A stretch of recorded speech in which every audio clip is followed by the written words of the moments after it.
Hello दोस्तों, स्वागत है आपका अपनी YouTube channel Rohit Goswami law classes में। और आज हम आपको कराने वाले हैं एलएलबी थर्ड ईयर। सैम है आपका फिफ्थ, एक्ट है आपका बीएनएसएस या सीआरपीसी, भारतीय नागरिक सुरक्षा संहिता, जो आपका न्यू एक्ट लगा है 2023 का, और सीआरपीसी जो आपका पुराना वाला एक्ट था 1973 वाला। अगर आपका बीएनएसएस लिखा आएगा तो आपका कोड 5006 आएगा। अगर सीआरपीसी लिखा आएगा तो आपका कोड 5002 आएगा। ये 506 भी हो सकता है, ये 502 भी हो सकता है। आज का क्वेश्चन है, क्वेश्चन नंबर 7 है। अब से पहले मैं आपके चैनल पर आपकी प्लेलिस्ट में 10 क्वेश्चन में करा चुका हूं, 10 वीडियोस डाल चुका हूं।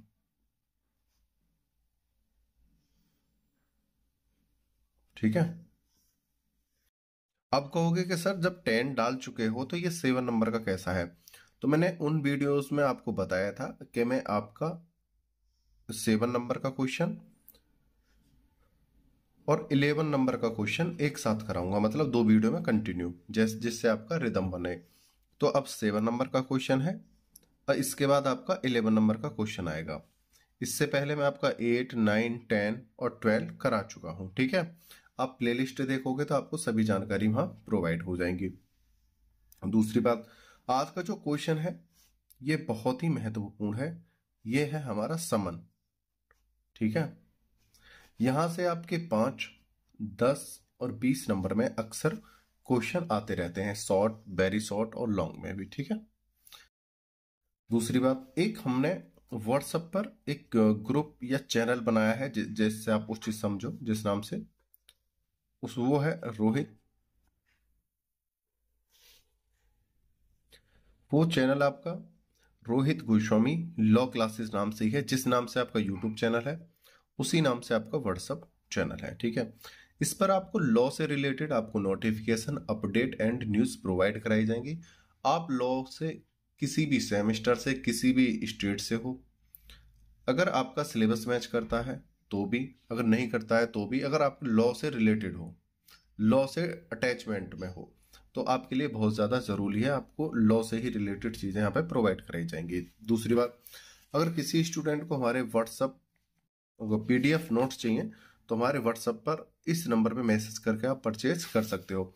आपसे रिक्वेस्ट है, प्लीज कॉल ना करना, व्हाट्सएप मैसेज करना, क्योंकि मैं थोड़ा वर्क करता रहता हूं तो थोड़ा बिजी रहता हूं। ठीक है। अब अपने क्वेश्चन को देखते हैं, और क्वेश्चन नंबर है हमारा 7, बहुत ही महत्वपूर्ण है।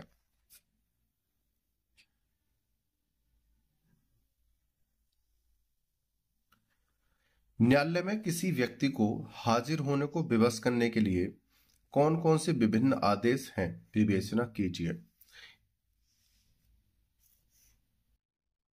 न्यायालय में व्यक्ति को हाजिर होने के लिए, अब व्यक्ति हाजिर कब होता है उस चीज को समझा देता हूं। जैसे किसी व्यक्ति के ऊपर केस चल रहा है, कोई प्रतिवादी है, ठीक है, और उसके ऊपर केस है। भाई प्रतिवादी तो तभी बनेगा जब उसके ऊपर केस चल रहा होगा, और ये किसी कारण से कोर्ट में उपस्थित नहीं होता है। ठीक है। तो इसके ऊपर पहले तो समन जाएगा। समन 2 कंडीशन में जाता है। एक तो ये कि अगर वादी कोई केस डाले, वादी केस डाले प्रतिवादी के ऊपर, और प्रतिवादी को पता ना हो कि मेरे ऊपर केस पड़ा हुआ है, तो इसकी सूचना देने के लिए समन जाएगा उस प्रतिवादी पर। कहा जाएगा कि आपके ऊपर केस है, आप अपने बचाव में प्रतिवादी के तौर पर आकर कुछ अपने बचाव दीजिए, अपने कथन करिए या उपस्थित होइए। ठीक है। एक तो समन तब जाता है। समन का मतलब होता है निमंत्रण। ठीक है। या एक दूसरा शब्द ले लो, सूचना। ठीक है। दूसरा तब जाता है वादी या प्रतिवादी का केस चला हुआ है। ठीक है। या ए बनाम बी का केस आपस में चला हुआ है। ठीक है। जो पक्ष नहीं आता है उसे बुलाने के लिए, जैसे ए है या बी है, इनमें से कोई एक पक्ष नहीं आता है, उपस्थित नहीं होता है, तो दूसरा पक्ष उस पर समन करा सकता है या न्यायालय समन कर सकता है। ठीक है।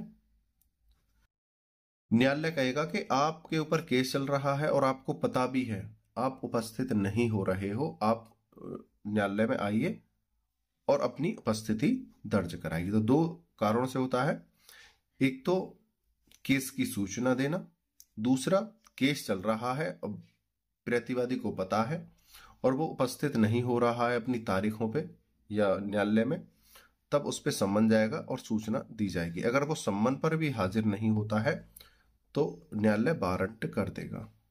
ठीक है, और आगे चलते हैं। जो बेस था थोड़ा सा मैंने समझा दिया है क्यों होते हैं सम्मन। ठीक है, अब अपने उत्तर की तरफ चलते हैं। दंड प्रक्रिया संहिता।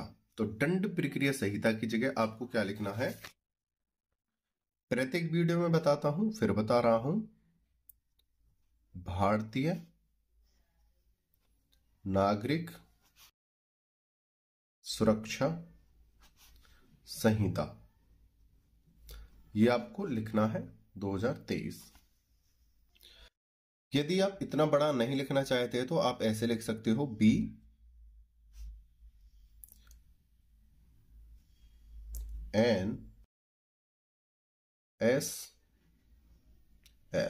ठीक है, 2023 ऐसे भी आप लिख सकते हो, BNSS।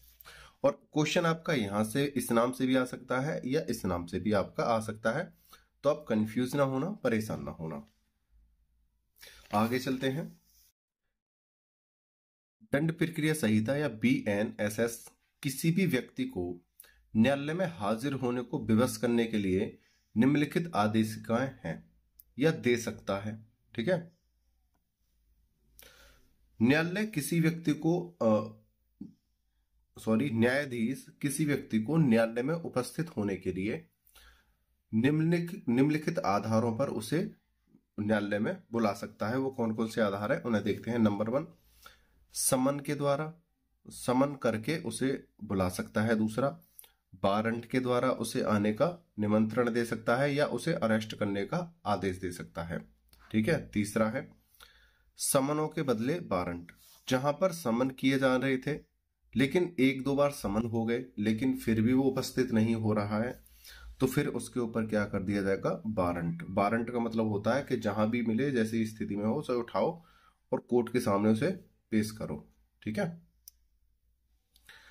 चौथा है भागे हुए व्यक्ति की घोषणा। अगर जैसा कोई व्यक्ति भाग गया है या वो कोर्ट में उपस्थित नहीं हो रहा है तो उसके नाम के पर्चे लिखवा देना, न्यूज में निकलवा देना और घोषणा कर देना जिससे कि वो उपस्थित हो जाए।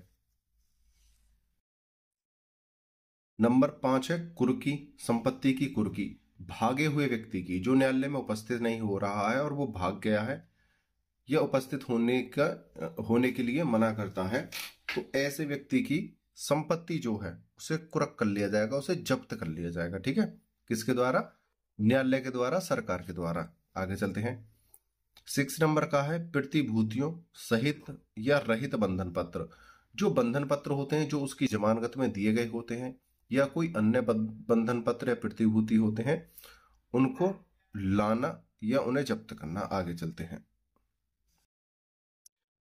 देखो, क्वेश्चन कह रहा था हाजिर होने को विवश करने के लिए कौन कौन से विभिन्न आदेश हैं, विवेचना कीजिए। हालांकि इसमें 5-6 प्रकार के हैं। कितने हैं, 6 प्रकार के हैं, लेकिन सबसे ज्यादा जो महत्वपूर्ण है हमारे लिए, हमारे पेपर के लिए, वो है समन। क्या है, समन और वारंट। तो इस वाले प्रश्न में हम सिर्फ समन को पढ़ेंगे। क्या है, समन को पढ़ेंगे। ठीक है, सबसे ज्यादा महत्वपूर्ण समन, नंबर 1 पे समन है और दूसरे नंबर पे आता है हमारा वारंट। और भी प्रकार कौन से हैं, प्रकार वैसे 6 हैं लेकिन हमारे लिए महत्वपूर्ण ज्यादा 2 हैं, समन और वारंट। इस वाले क्वेश्चन नंबर 7 में हम सिर्फ क्या पढ़ेंगे, समन पढ़ेंगे। ठीक है,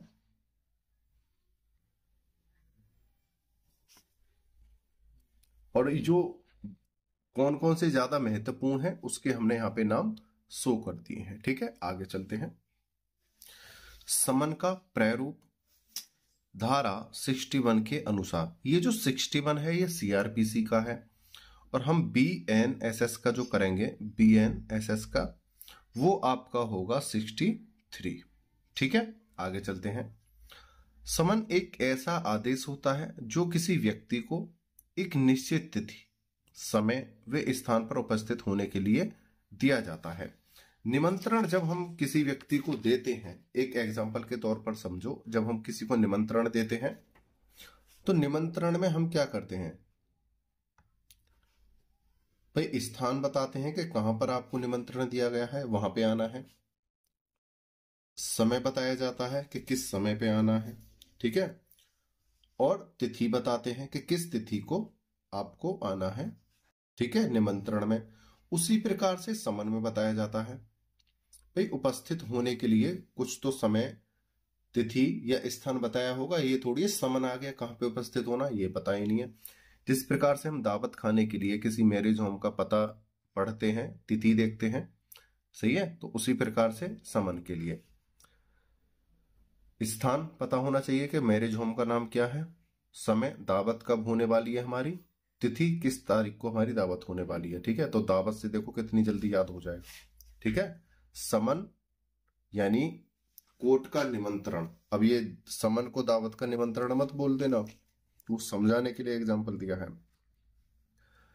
इसको इनसाइक्लोपीडिया ब्रिटानिका के अनुसार समन एक ऐसी आदेशिका है जिसके द्वारा किसी व्यक्ति की न्यायालय में उपस्थिति की अपेक्षा की जाती है। मतलब जब किसी व्यक्ति के ऊपर समन डाला जाता है या उसके ऊपर समन किया जाता है तो उम्मीद की जाती है कि व्यक्ति उस समन के आधार पर कोर्ट में या न्यायालय में उपस्थित होगा, ठीक है। आगे चलते हैं।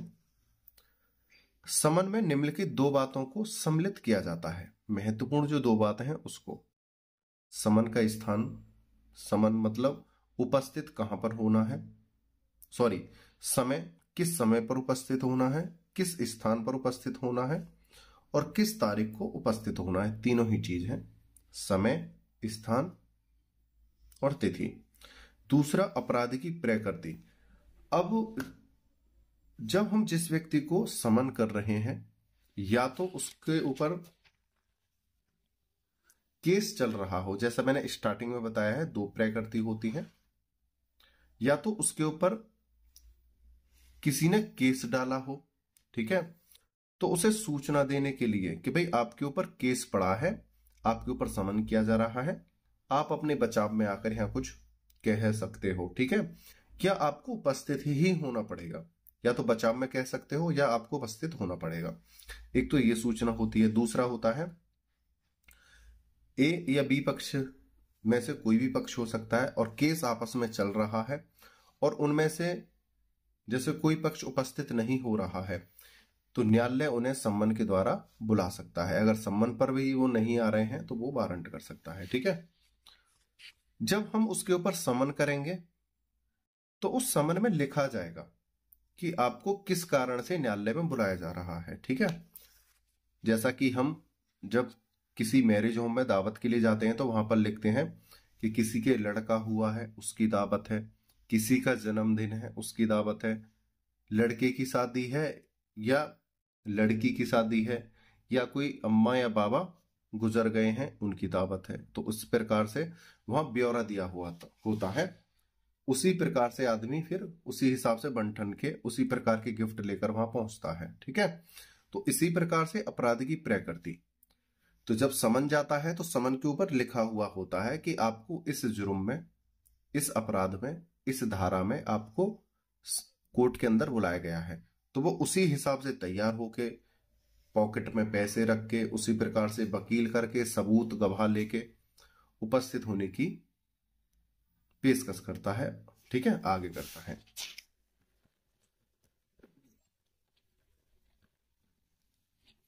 समन की आवश्यक शर्तें। समन की जो आवश्यक शर्तें होती हैं उन्हें देखते हैं। समन लिखित होना चाहिए। जिस समन को हम लिख के भेज रहे हैं, निमंत्रण पत्र, सूचना जो होती है समन, एक तो वो लिखित होना चाहिए। दूसरा, ये दो प्रतियों में होना चाहिए। दो प्रति का मतलब क्या है? एक प्रति तो जिस व्यक्ति के ऊपर समन किया है उसको दे दी, और दूसरी प्रति स्वयं न्यायालय ने रख ली। न्यायालय मतलब जो व्यक्ति लेकर गया है उसके पास, ठीक है, एक प्रति समन वाले व्यक्ति को दिया है जिसके ऊपर समन है, और दूसरी प्रति खुद लाकर उसने न्यायालय में जमा कर दी।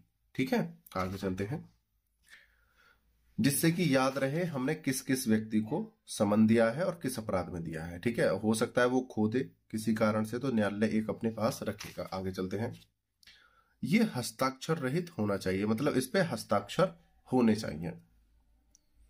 उस पर न्यायालय की मुद्रा अंकित की जानी चाहिए। जिस न्यायालय से वो जा रहा है उस पर न्यायालय की मुद्रा अंकित होनी चाहिए, यानी न्यायालय का नाम लिखा होना चाहिए। बोल सकते हो मोहर, ठीक है, उसके ऊपर मोहर लगी होनी चाहिए कि फला कोर्ट से आई है। 5th नंबर है, स्थान का उल्लेख होना चाहिए कि किस स्थान पर उपस्थित होना है, यानी किस कोर्ट में उपस्थित होना है। 6 नंबर, तिथि समय का भी उल्लेख, तिथि समय का भी उल्लेख 2 बार भी हो गया है, किया जाना चाहिए। आगे, अपराध का उल्लेख किया जाना चाहिए, अपराध का भी उल्लेख होना चाहिए। अगर आपका 5 नंबर में प्रश्न यहां से आता है तो आप यहां ये लिख सकते हो, समन में कौन सी शर्तें आवश्यक है। ठीक है, या समन की शर्तें इस प्रकार से आए तो आप ये लिख देना। ठीक है, आगे चलते हैं। धारा 62 से 69 तक में समन की तामील की विभिन्न रीतियों का उल्लेख किया गया है, 62 से 69। लेकिन BNSS में 63 से लेकर 61, ठीक है, किसमें, हमारी BNSS में। ठीक है, आगे चलते हैं। अब इसके अकॉर्डिंग जहां पर देखो आपको 2 याद करने हैं, 62 और 63। जैसे अब ये चलेगा, जैसे 62 के इक्वल क्या है 63, और 63 के इक्वल 64, 64 के इक्वल 65। इसी प्रकार से आप जैसे जैसे यहां पर एक बढ़ेगा ऐसे ऐसे आप यहां पे एक बढ़ा लेना। ठीक है, और इसीलिए यहां पर 63 से 61 और 62 से 69 तक। ठीक है, ये पुराने हैं, ये नए हैं। धारा 62 से 69 तक में समन की तामील की विभिन्न रीतियों का उल्लेख किया गया है। धारा 62 और BNSS के द्वारा 63 के अंतर्गत तामील की जिस रीति का उल्लेख किया गया है उसे हम व्यक्तिगत तामील कह सकते हैं। समन की तामील का यह सबसे अच्छा एवं उपयुक्त तरीका है। व्यक्तिगत तामील किसे कहते हैं, जिस व्यक्ति के ऊपर समन किया गया है उसी व्यक्ति को जाकर हम वो तामील कर दें, यानी उसे उसके पास पहुंचा दें।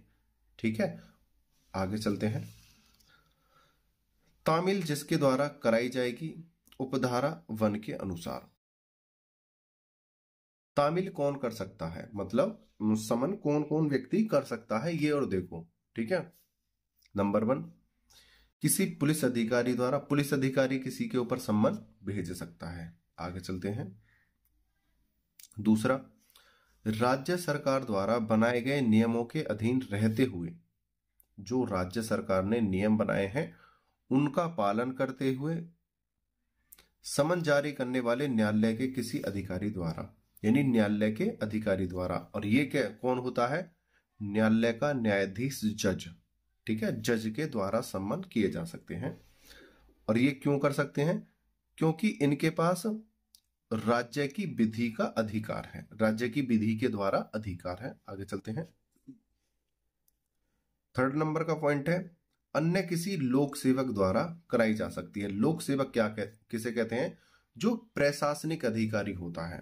प्रशासनिक अधिकारी जो सरकारी अधिकारी होता है, कोई भी हो जो इससे रिलेटेड हो हमारे केस से, वो व्यक्ति सम्मन कर सकता है। आगे चलते हैं। 2 नंबर का पॉइंट है, तामील व्यक्तिक रूप से की जाएगी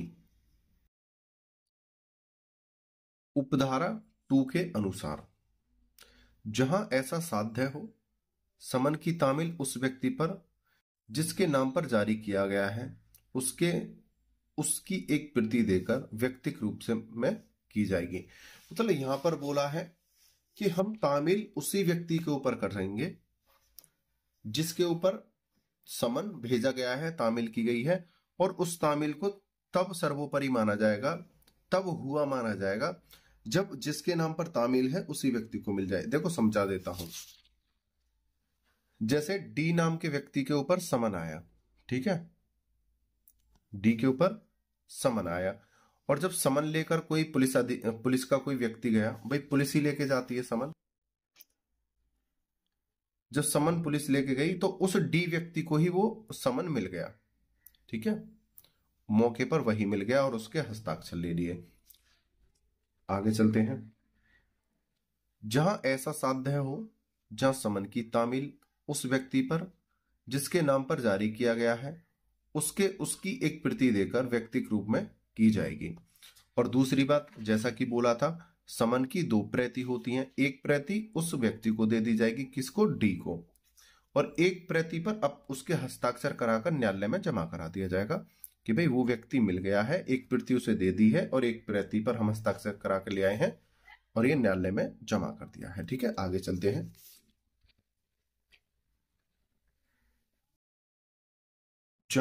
आगे देखते हैं। जहां कोई ऐसा व्यक्ति जानबूझकर अपने आप को ऐसे समन की तामीलों से बचाने का प्रयास करे, समन को तामील करने वाले अधिकारी को अपने तक नहीं पहुंचने दे या अपने आप को कमरे में कैद कर दे, वहां ऐसा व्यक्ति भारतीय दंड संहिता की धारा 173 के अंतर्गत अपराध का दोषी माना जाएगा। इसको एक्सप्लेन करते हैं एक एग्जाम्पल के जरिए। जैसे डी था, ठीक है, डी के ऊपर समन आया, समन लेके आया कोई पुलिस, ठीक है, पुलिस समन लेके आई। अब ये जो व्यक्ति है डी वाला, भाई समन पर क्या होते हैं, जिसके नाम पर समन है उसी के हस्ताक्षर होने चाहिए, नंबर 1 पर उसी के हस्ताक्षर होने चाहिए। अगर विभिन्न परिस्थितियों में वो उपस्थित नहीं है तो उसके किसी परिवार वाले के हस्ताक्षर होने चाहिए और वो प्रति उसके परिवार वालों को दे दी जाएगी। ठीक है, और भी अन्य प्रकार होते हैं, वो दूसरा मैटर है। ठीक है, सबसे पहले है जिसके नाम पर समन है उसी व्यक्ति के हस्ताक्षर होने चाहिए। लेकिन ये व्यक्ति जानबूझकर, इसे पता चल जाए कि पुलिस मुझे ढूंढ रही है, मेरे नाम पर समन आए हैं और मैं उसे समन को ना लूं, इस वजह से ये दुबक जाता है, जानबूझकर दुबकता है और पुलिस इसे देख भी लेती है, उसके बावजूद भी ये भाग जाता है। ठीक है, तब ऐसे व्यक्ति पर भारतीय दंड प्रक्रिया संहिता, ठीक है, की धारा 173 का दंडनीय होगा, 173 का इस पे अपराध साबित होगा। ठीक है, अब ये भारतीय दंड संहिता की जगह अब एक हमारा न्यू एक्ट बन गया है। क्या बना है, भारतीय न्याय संहिता।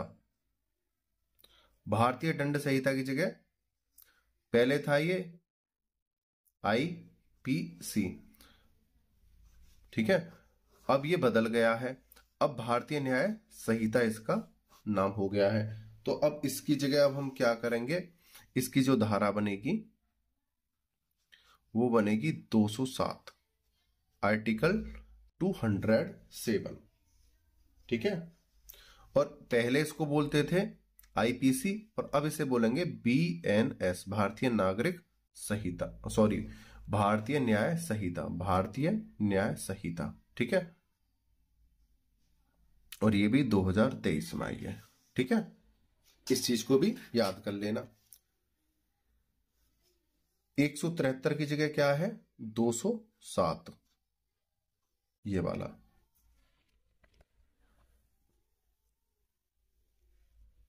तो इसमें समझ गए होंगे, जिसके ऊपर समन आया है और वो व्यक्ति जानबूझकर अपने आप को समन लेने से बचाए, अपने आप को छुपा ले या भाग जाए और उसे पता हो कि मेरे नाम पर समन आया है और वो उसे देख भी ले कि समन लेके आ रहे हैं, तब ऐसे व्यक्ति के ऊपर 173 का अपराध साबित होता आईपीसी के द्वारा।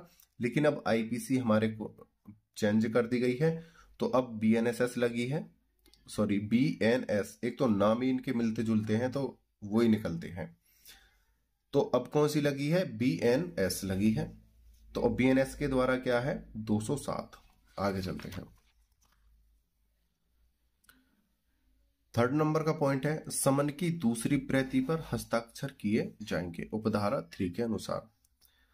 तामील कराने वाले अधिकारी द्वारा अपेक्षा किए जाने वह व्यक्ति जिस पर समन की तामील की गई है दूसरी प्रति पर समन की प्राप्ति के हस्ताक्षर कराएगा। ऐसी हस्ताक्षरित प्रति न्यायालय को प्रेषित कर दी जाती है जो समन की तामील का प्रमाण मानी जाती है। जैसा कि मैंने 2 बार बता दिया है, फिर तीसरी बार बता रहा हूं। पॉइंट नंबर उपधारा 3 के अनुसार समन 2 होते हैं, ठीक है। सॉरी, समन की कॉपी जो है 2 होती हैं। समन एक ही होता है, कॉपी 2 होती हैं, ठीक है, 2 होती हैं। एक किसको दे दी जाएगी? डी नाम के व्यक्ति को दे दी, ठीक है, एक कॉपी पर उसके हस्ताक्षर कराकर किसे दे दिए? न्यायालय को दे दिए, ठीक है। समन एक होगा, उसकी 2 कॉपी कराई जाएंगी, एक डी को दे दी जाएगी जो मुलजिम है या मुजरिम है जो भी हो, और एक कॉपी पर हस्ताक्षर कराकर उसे न्यायालय में पेश करा दिया जाएगा, ठीक है। आगे चलते हैं। यहां यह उल्लेखनीय है कि समन को लेने से इंकार करने अथवा उसकी अभिप्राप्ति से इंकार करने को भारतीय दंड संहिता की धारा 173 के अंतर्गत अपराध नहीं माना गया है।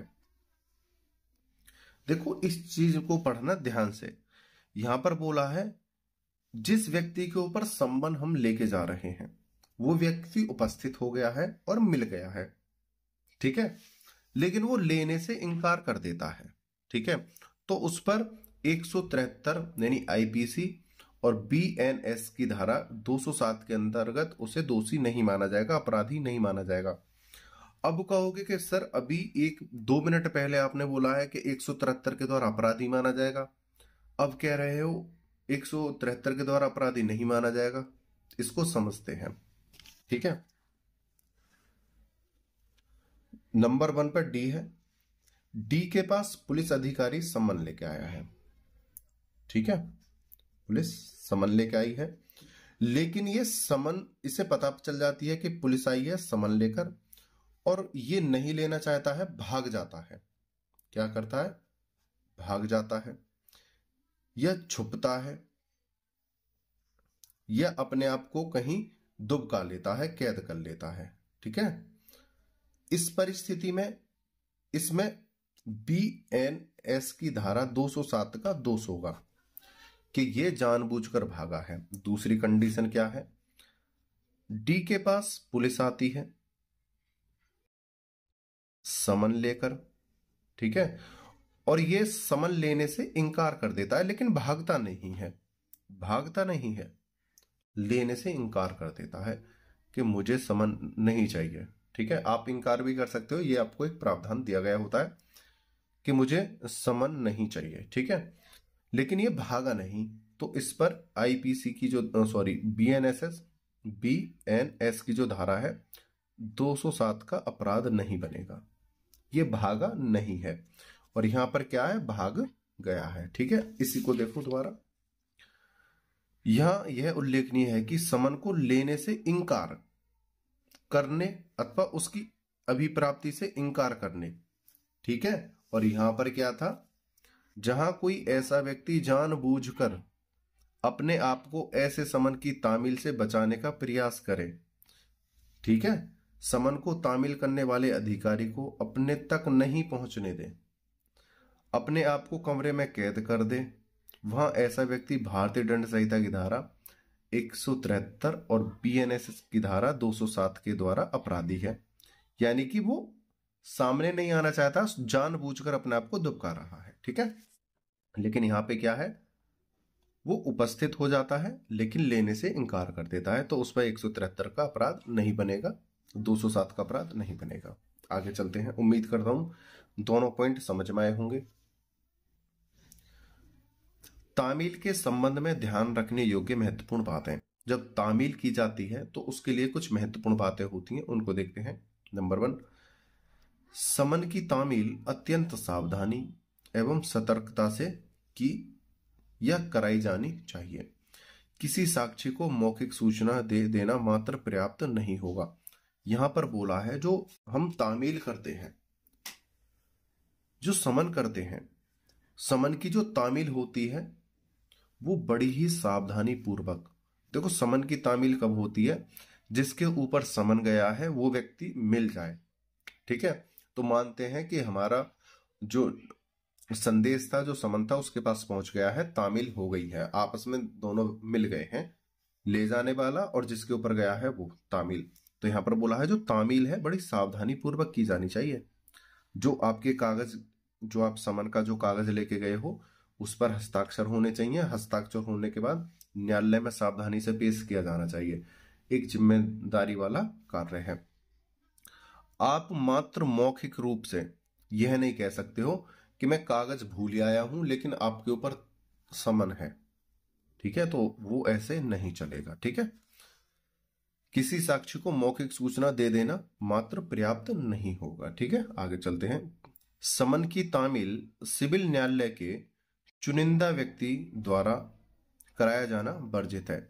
यानी कि जब हम समन की तामील करते हैं, समन लिखते हैं, तो न्यायालय का कोई एक निश्चित व्यक्ति होता है, कोई चुनिंदा व्यक्ति होता है, वही तामील यानी समन बनाता है। ठीक है, वो क्या है, समन बनाता है, जो चुनिंदा व्यक्ति होता है। तो इस लाइन को करेक्ट कर लेना।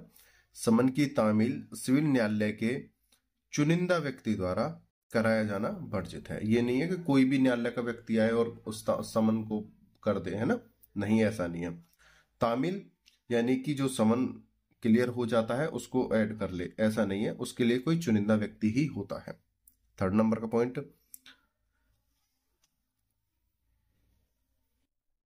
किसी व्यक्ति को समन की प्रति बता देना मात्र पर्याप्त नहीं है। समन एक प्रति उसके पास छोड़ा जाना वांछनीय है। ये नहीं है कि जो समन लेके गया है और वो कह दे कि समन की एक प्रति और है, ठीक है, और एक प्रति हमारे पास है, ऐसा नहीं है। समन की एक प्रति उसके पास छोड़ना बहुत ज्यादा अनिवार्य है। सिर्फ कह देना अनिवार्य नहीं है कि इसकी एक प्रति और थी, वो हम भूल आए हैं या किसी कारण से कहीं रह गई है, लेकिन जो हमारे पास है आप उस पर हस्ताक्षर कर दो, नहीं, उसको एक प्रति देनी ही पड़ेगी।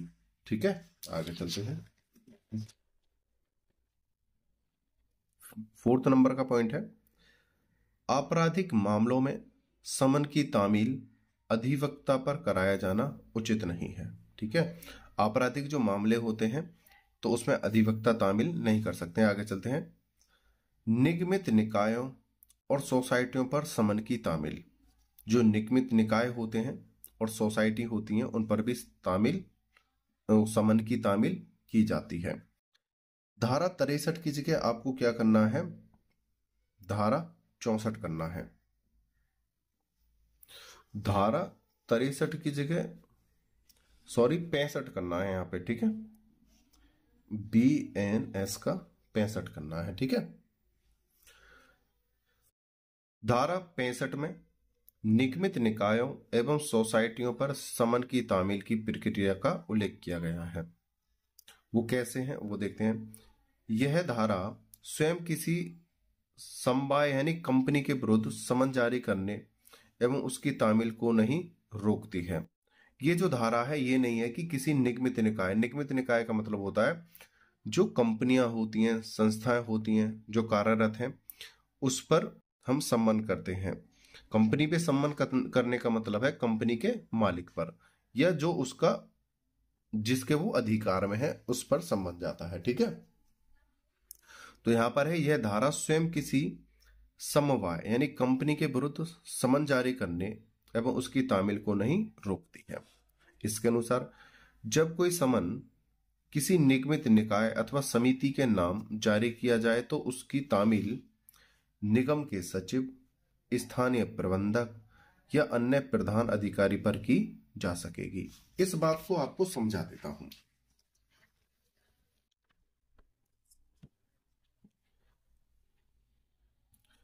निगमित निकाय,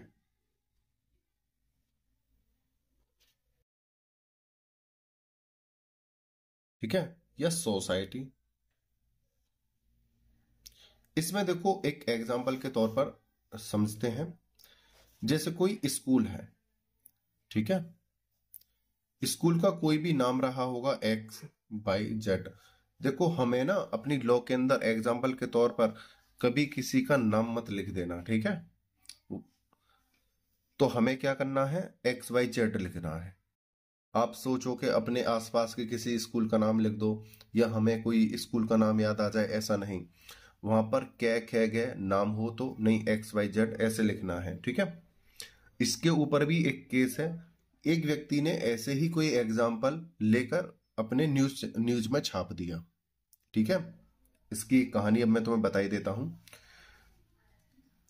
एक इंग्लैंड में किसी व्यक्ति ने, जो पत्रकार था,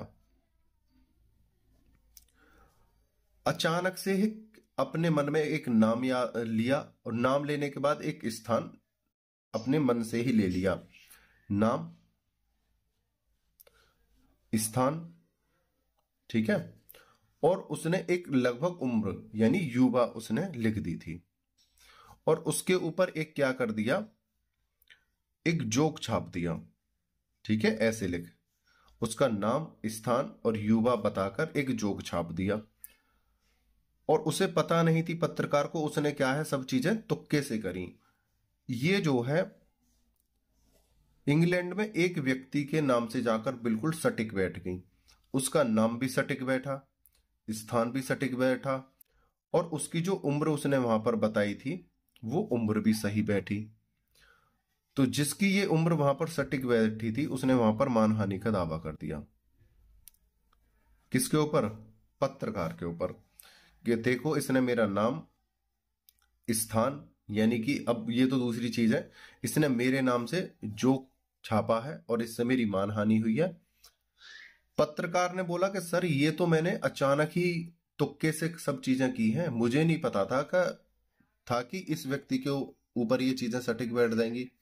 तो इंग्लैंड के न्यायालय ने इस पत्रकार के ऊपर जुर्माना लगाया, ठीक है, क्या लगा दिया, जुर्माना, क्योंकि वहां पर सारी चीजें क्या थी, लिखत में थी, और उसे साबित करने के लिए उसके पास ऐसा कोई सबूत नहीं था, क्योंकि उसने सारी चीजें तुक्के से करी थी।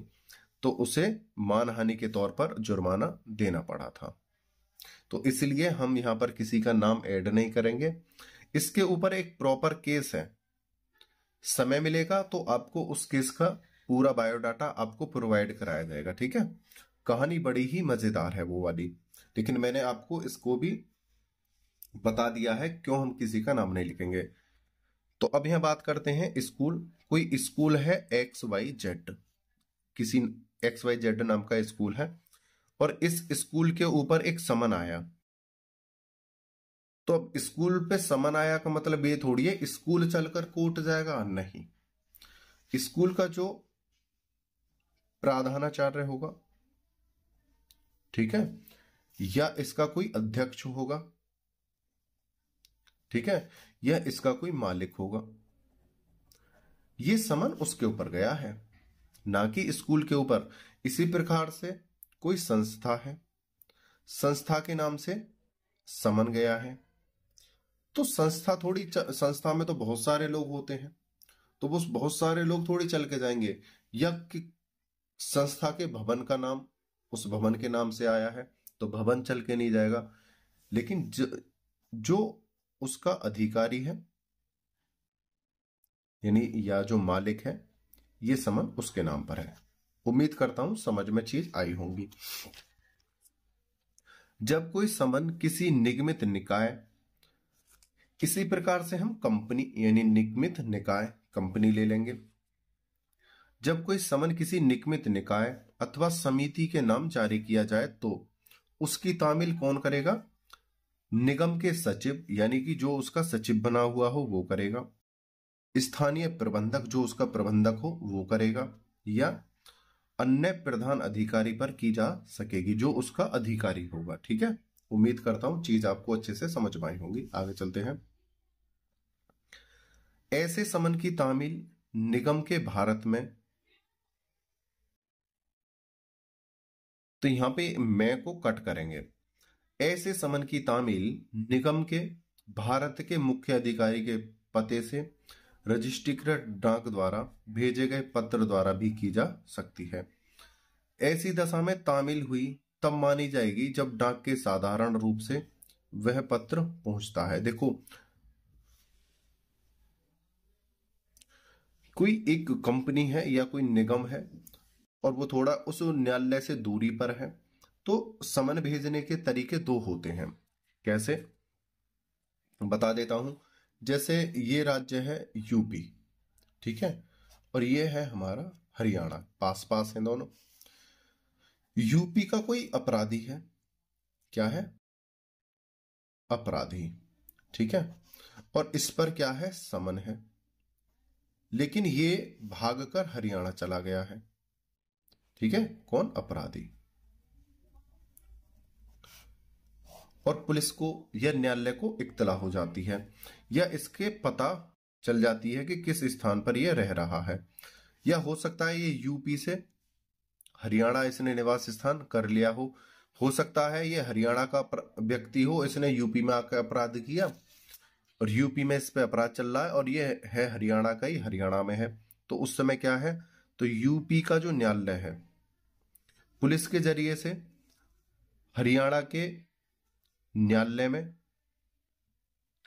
या पुलिस स्टेशन में उस समन को भेजेगी, पुलिस स्टेशन में, ठीक है। और ये पुलिस अधिकारी का कार्य है उस व्यक्ति के पास उस समन को प्रोवाइड कराए या पहुंचाए। ये चीज यहां पर बोली है, तो ये चीज कैसे गई, डाक के जरिए से, ठीक है। ऐसे समन की तामील निगम के भारत के मुख्य अधिकारी के पते से रजिस्ट्रीकृत डाक द्वारा भेजे गए पत्र द्वारा भी की जा सकती है। ऐसी दशा में तामील हुई तब मानी जाएगी जब डाक से साधारण रूप से वह पत्र पहुंच जाता है। अब हमने यहां पर एग्जाम्पल लिया था यूपी का और हरियाणा का, ठीक है। एक बात समझ लेते हैं, कोई अब लेंगे हम राज्य का, राज्य अंतरराष्ट्रीय लेवल पर हम देश बोलते हैं, ठीक है। देश, देश ए है और देश बी है, ये बी देश है, ये ए देश है, ठीक है। इस देश के व्यक्ति ने इस देश में अपनी कोई कंपनी खोली, ठीक है, क्या है, कंपनी खोली, और इसकी जो कंपनी है इस वाले देश में रजिस्टर है, रजिस्ट्रेशन इसका हो रहा है, रजिस्ट्रीकृत है, ठीक है। अब यहां पर इसकी कंपनी में कोई अपराध होता है या इस पर कोई मुकदमा डाला जाता है, तो ऐसी स्थिति में जिस इस रजिस्ट्रेशन के आधार पर पता डाला हुआ है, भाई बी देश के व्यक्ति ने जब कंपनी खोली होगी तो अपने देश का अपना कोई ना कोई तो वहां पर पता दिया होगा, तो रजिस्ट्रेशन वाले पते पर यहां से समन जाएगा और ये समन डाक द्वारा जाएगा। और तामील यानी स्वीकार कब माना जाएगा, जब डाक द्वारा वो स्वीकार का एक रिसीट होती है वो प्रोवाइड हो जाए, ठीक है। उसको बोलते हैं भारत से बाहर या एक राज्य से दूसरे राज्य में तामील डाक द्वारा। आगे चलते हैं, जब समन किए गए व्यक्ति ने, जब समन किया गया, जब समन किया गया व्यक्ति न मिले, न मिल सके तब तामील, मतलब जिस व्यक्ति के ऊपर हमने तामील करी है, सॉरी समन किया है, वो व्यक्ति नहीं मिले तब उसकी तामील कैसे की जाएगी। देखो इस लाइन को दोबारा से समझो, जिसके ऊपर समन हुआ है वह व्यक्ति नहीं मिले तब उसकी तामील यानी उसे स्वीकार कौन करेगा, स्वीकार का मतलब है उस पर हस्ताक्षर कौन करेगा या उसे बताने की जिम्मेदारी कौन लेगा, ठीक है। आर्टिकल, सॉरी इसे सेक्शन बोलते हैं, सेक्शन 64 सीआरपीसी का है, लेकिन हमारा बीएनएस के द्वारा है 66, सेक्शन BNSS 66 66, ठीक है, 66 के द्वारा जिस व्यक्ति पर समन किया है वह व्यक्ति ना मिले। जब समन किया गया व्यक्ति न मिल सके तब तामिल। जब समन किया गया व्यक्ति उचित कोशिश करने पर भी न मिल सके, वह समन की तामील की एक प्रति पर समन जिसके नाम पर है उसके किसी बालिग सदस्य को देकर तथा रसीद हस्ताक्षरित कराएगा। इसका मतलब क्या है, जिस व्यक्ति के ऊपर हम समन लेकर गए हैं, सपोज करो डी के नाम पर हम समन लेके गए, ठीक है, लेकिन जिस स्थान पर ये इसका घर है, भाई समन तो घर पर ही जाएगा, स्थान घर पर जाएगा, लेकिन ये डी जॉब करने के लिए कहीं बाहर गया हुआ है या किसी काम से बाहर है, ठीक है। उस समय पर जब समन आया तो इसके परिवार का कोई सदस्य था, लेकिन उसकी उम्र क्या थी, 18 वर्ष प्लस, यानी वो क्या था, बालिग। तो जो समन लेके गया है पुलिस अधिकारी, ठीक है, तो वो उस बालिग व्यक्ति को देकर, वो महिला भी हो सकती है, पुरुष भी हो सकता है, उसका दोस्त भी हो सकता है, रिश्तेदार भी हो सकता है, जो उसके पास वो सूचना पहुंचा दे, उसको एक प्रति, जैसा कि हम बताते हैं 2 प्रति होती हैं, एक प्रति उस व्यक्ति को दे देगा जो बालिग है और उससे कहेगा इस समन पे वो उपस्थित हो जाए, और जिसको वो दे के जा रहा है, जिस बालिग को, उसके हस्ताक्षर दूसरी वाली प्रति पर ले लेगा, ठीक है। तो ये चीज यहां पर बोली है, जब कोई व्यक्ति ना मिले तो उस समन की तामील, उसे स्वीकार करने का जो कार्य है कैसे होगा, तो वो यहां पर बताया है, वहां समन की तामील की एक प्रति पर समन जिसके नाम पर है उसके किसी बालिग सदस्य को देकर तथा रसीद हस्ताक्षरित कराएगा, यानी बालिग सदस्य जो उसका कोई जान पहचान का हो, परिवार का हो, उसे देकर हस्ताक्षर करा लेगा, और उस हस्ताक्षरित तामील को क्या करेगा, न्यायालय में पेश। आगे चलते हैं।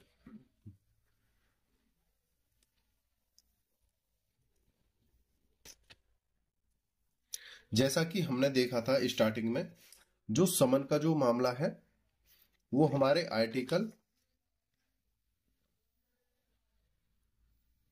CRPC में 61 से लेके 69 तक है, ठीक है। BNSS में है 63 से 71 तक, ठीक है। लेकिन यहां पर बोला है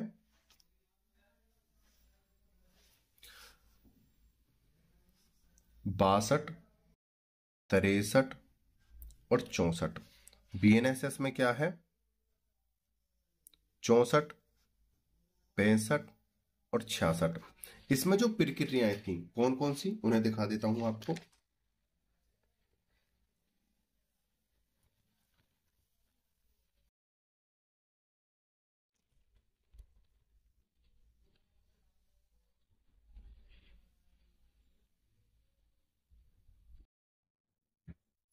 बासठ में दिया गया था, और BNSS में दिया गया था ये।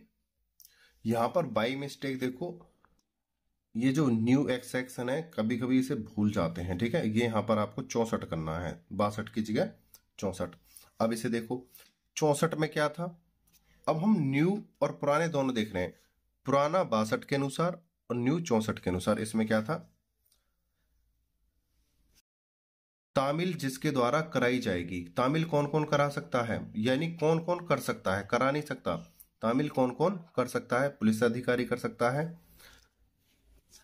ठीक है। दूसरा न्यायाधीश कर सकता है, तीसरा लोक सेवक कर सकता है, ठीक है।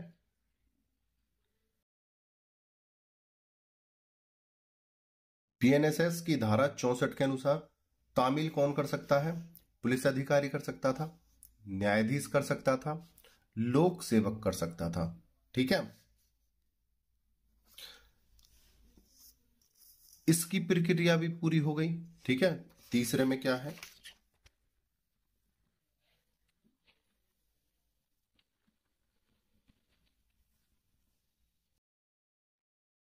तिरसठ के द्वारा जो कंपनी है, जो कंपनी है उनके ऊपर अगर सम्मन दिया जाएगा, इसको कर देते हैं 65 कंपनियों को सम्मन को समन, उनके अधिकारी या प्लस अन्य कोई भी हो। ठीक है, ये था। और 66 में क्या है, जब कोई व्यक्ति ना मिले, 66 जैसे डी व्यक्ति है, घर पर उपस्थित नहीं है, घर पर उपस्थित नहीं, तो किसी सदस्य को। ठीक है, देखो ये 3 चीज थी। अब इन्हें आगे समझते हैं अच्छे से। यदि धारा 64, 65, 66 बीएनएसएस नई धारा में वर्णित ढंग से तामील उचित कोशिश करने पर भी न की जा सके, मतलब पूरी कोशिश करी गई, पुलिस अधिकारी ने, न्यायाधीश ने और लोक सेवक ने, जो कंपनी को संबंध था उसके अधिकारियों को देने की कोशिश करी, उसमें पूरी कोशिश करी, और डी व्यक्ति को देने की कोशिश करी। ठीक है, तब और लेकिन डी व्यक्ति को देने की कोशिश करी, लेकिन वो घर पर उपस्थित नहीं था या कहीं बाहर चला गया था।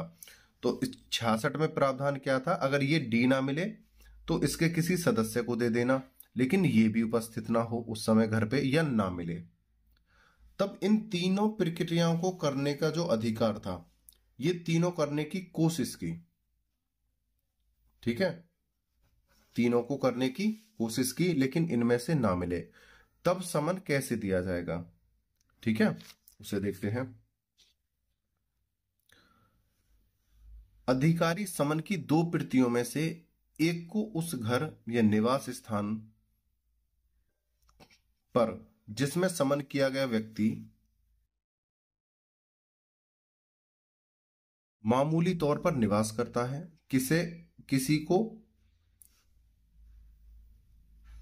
किसी को स्पष्ट दिखाई देने वाले भाग में लगाएगा, और तब न्यायालय ऐसी जांच करने के बाद जैसा वह ठीक समझे या तो यह घोषित कर सकता है कि समन की उचित तामील हो गई है, या वह ऐसे ढंग से नई तामील का आदेश दे सकता है जिसे वह ठीक समझे। तो यहां पर बोला है धारा 64, 65 और 66 के अधिकार जो थे उनके अनुसार तामील देने की पूरी कोशिश की गई, लेकिन उसके बावजूद भी तामील हम पूरी नहीं कर सके। ठीक है, और वो व्यक्ति उसको नहीं मिलता है। ठीक है, तब ऐसी प्रति को, समन की जो एक प्रति है, 2 होती हैं, 2 में से एक को उस स्थान पर लगा देगा जहां पर वह व्यक्ति जिसके नाम पर समन है या तो काम करता हो, दूसरा किराए पर रहता हो,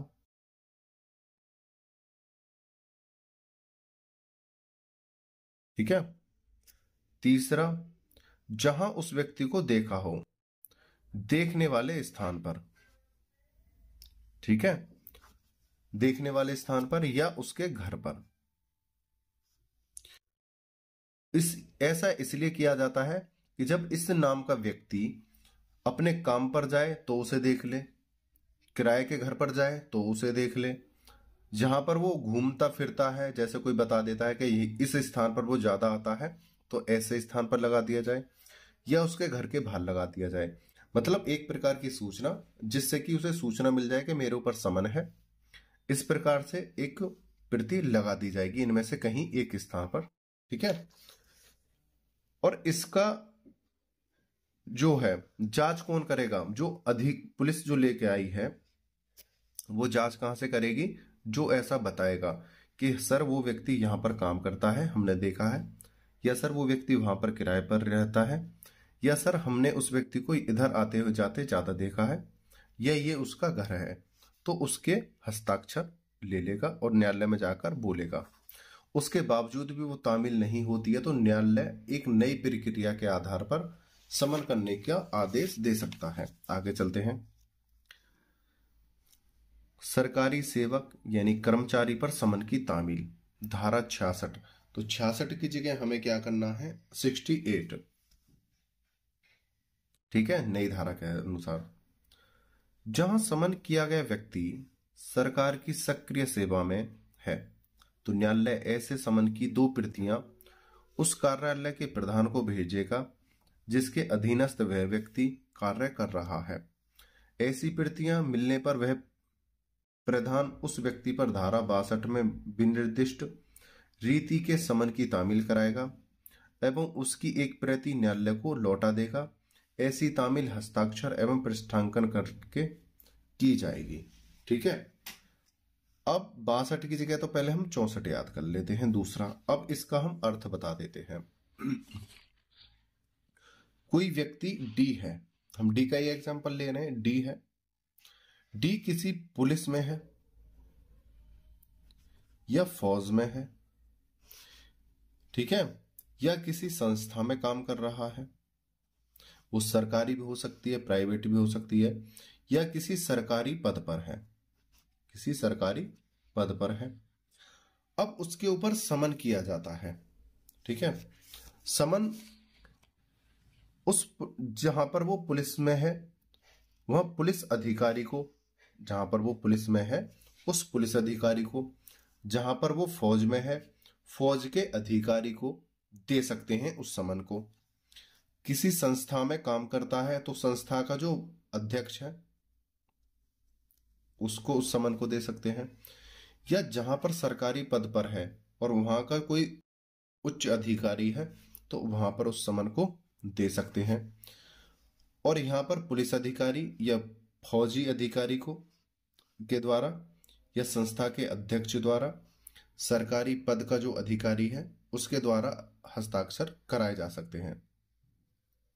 ठीक है, और एक प्रति उस व्यक्ति को दे दी जाएगी जिन्होंने हस्ताक्षर किए हैं, यानी जो उच्च अधिकारी होते हैं या जिनके अंडर में वो कार्य कर रहा है। ठीक है, सपोज करो क्लास टीचर को, जैसे क्लास में किसी एक बच्चे के ऊपर समन आया, ठीक है, और पुलिस वाला गया पूछा कि आपका क्लास टीचर कौन है, कि सर हमारा क्लास टीचर ई है।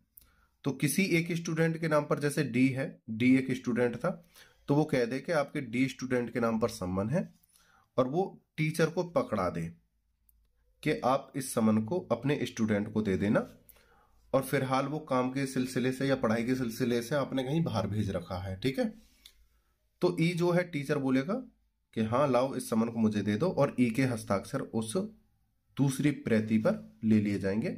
ठीक है, तो इस प्रकार से यहां पर ये बोला गया है। जहां समन किया गया व्यक्ति सरकार की सक्रिय सेवा में है, एग्जाम्पल टीचर वाला आपको समझाने के लिए लिया था, कहीं सक्रिय सेवा में है तो न्यायालय ऐसे समन की 2 प्रतियां उस कार्यालय के प्रधान को भेजेगा। प्रधान को मतलब जहां पर वो व्यक्ति कार्य कर रहा है, सरकारी जॉब पर है, तो उसके प्रधान को, जिसके अंडर में वो उस समय है, जिसके अधीनस्थ वह व्यक्ति कार्य कर रहा है। ऐसी प्रतियां मिलने पर वह प्रधान उस व्यक्ति पर धारा 64 में विनिर्दिष्ट रीति से समन की तामील कराएगा। उसे क्या करेगा, उचित समझेगा, कि जैसे उसी प्रकार से समझेगा जैसा कि डी व्यक्ति ही उपस्थित हुआ हो और उसने स्वीकार की हो। ठीक है, उसे कैसा माना जाएगा, जैसे किसी अधिकारी को दे दी जाए, उसके बड़े अधिकारी को, कि जैसे डी ने ही स्वीकार की है, बिल्कुल उसी प्रकार से उसे समझा जाएगा। जैसे टीचर ने लिया है तो ये समझेंगे जैसे टीचर ने लिया है कि डी के ही पास पहुंची है, डी ने ही हस्ताक्षर किए हैं, तो ऐसा समझा जाएगा। तो 64 में विनिर्दिष्ट रीति से समन की तामील कराएगा एवं उसकी एक प्रति न्यायालय को लौटा देगा। ऐसी तामील हस्ताक्षर एवं पृष्ठांकन करके की जाएगी और उस पर हस्ताक्षर ले लिए जाएंगे अधिकारी के। धारा 66(2) के अनुसार ऐसा हस्ताक्षर उचित तामील का साक्ष्य होगा। मतलब भाई हस्ताक्षर ही तो उचित तामील का है, कि तामील का मतलब होता है स्वीकार करना। जिस व्यक्ति के ऊपर समन था वो स्वीकार कर लिया गया है, यानी वहां तक वो संदेश पहुंच गया है। संदेश पहुंच गया है, स्वीकार हो गया है, तो उसे बोलते हैं तामील हो गई है, कि भाई पहुंच गया है। और जो हस्ताक्षर हैं ये उस बात का क्या है, सबूत है। आगे चलते हैं। स्थानीय सीमाओं के बाहर समन की तामील, धारा 67। 67 की जगह हम यहां पे क्या करेंगे, 69।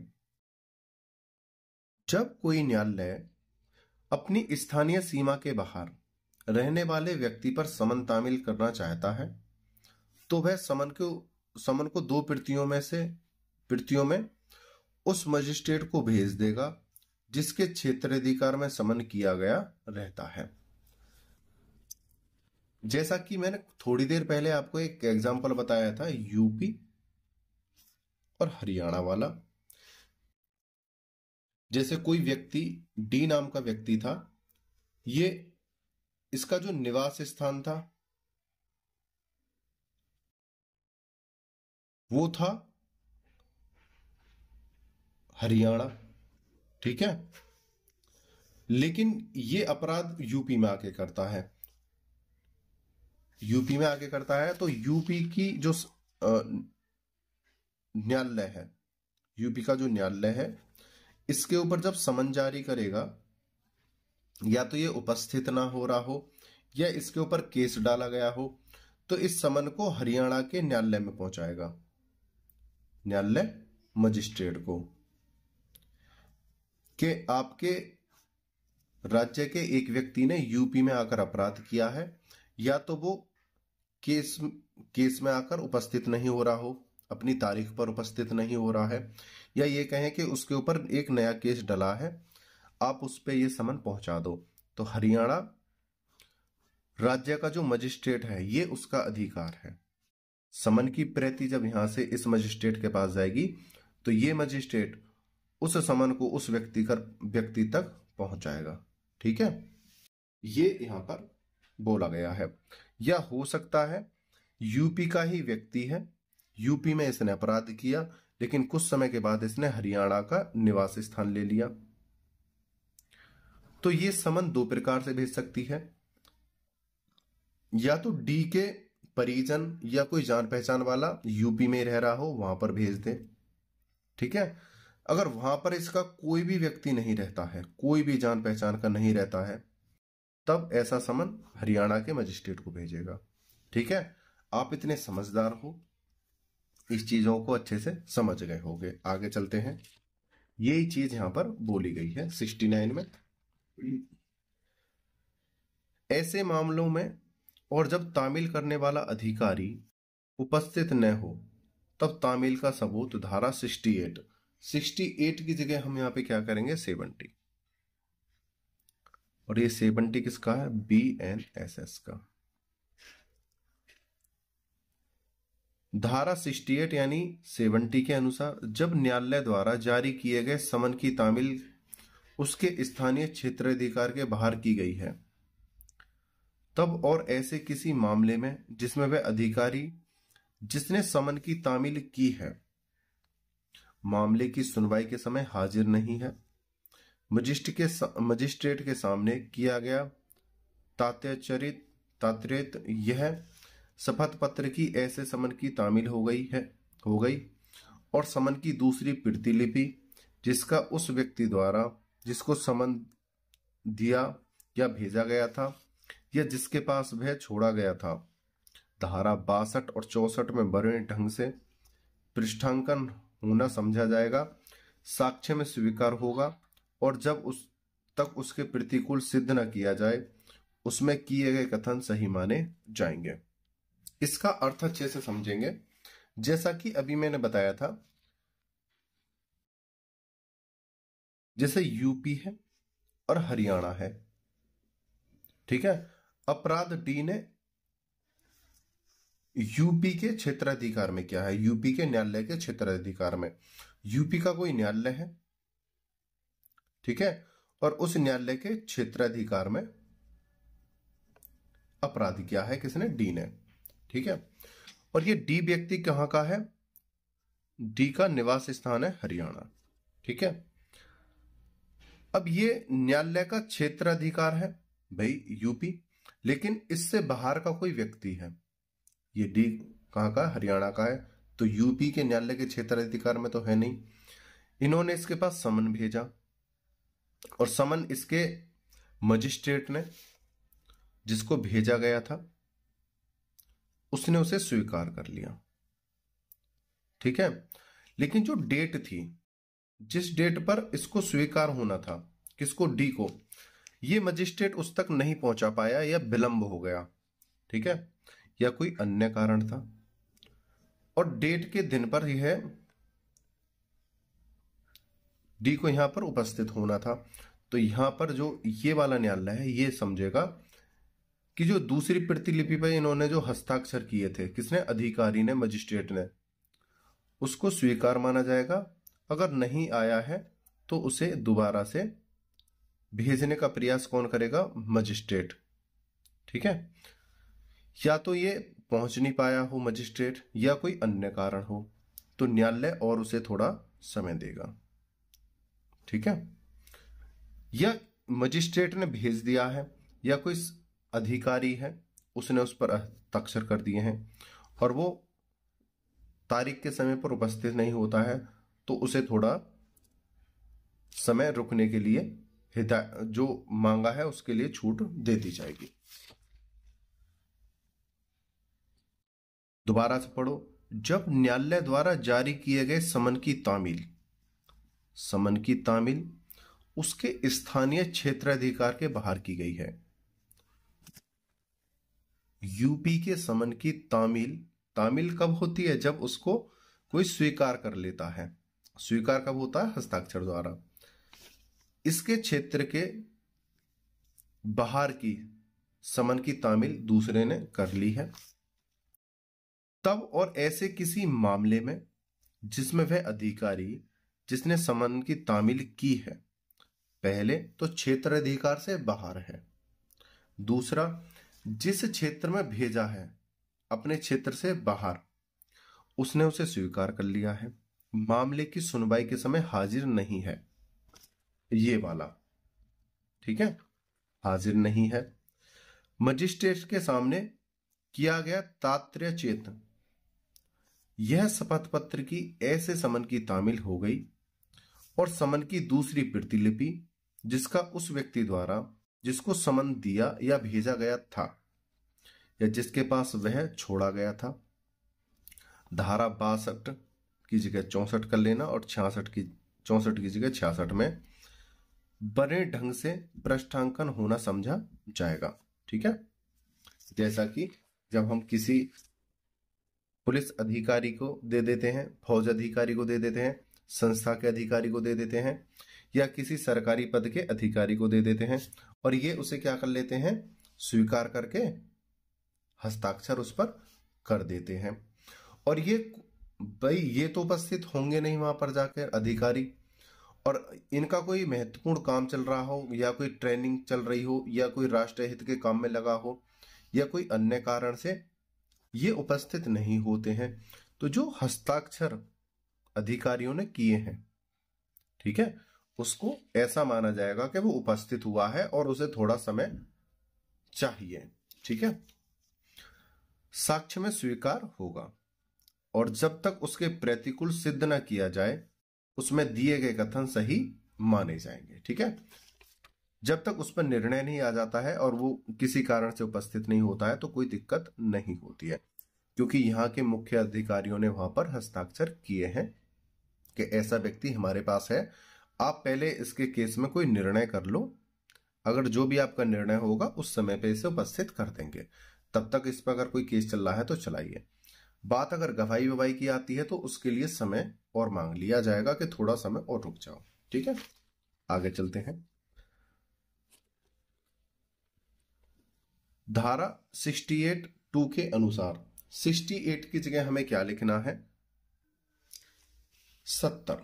ठीक है, इस धारा में वर्णित शपथ पत्र समन की दूसरी प्रतिलिपि से संलग्न किया जा सकता है और उसे न्यायालय में भेजा जा सकता है। जो दूसरी प्रति होती है जिस पर हस्ताक्षर लिए होते हैं उसके ही आधार पर संलग्न किया जा सकता है और उसे न्यायालय में भेजा जा सकता है।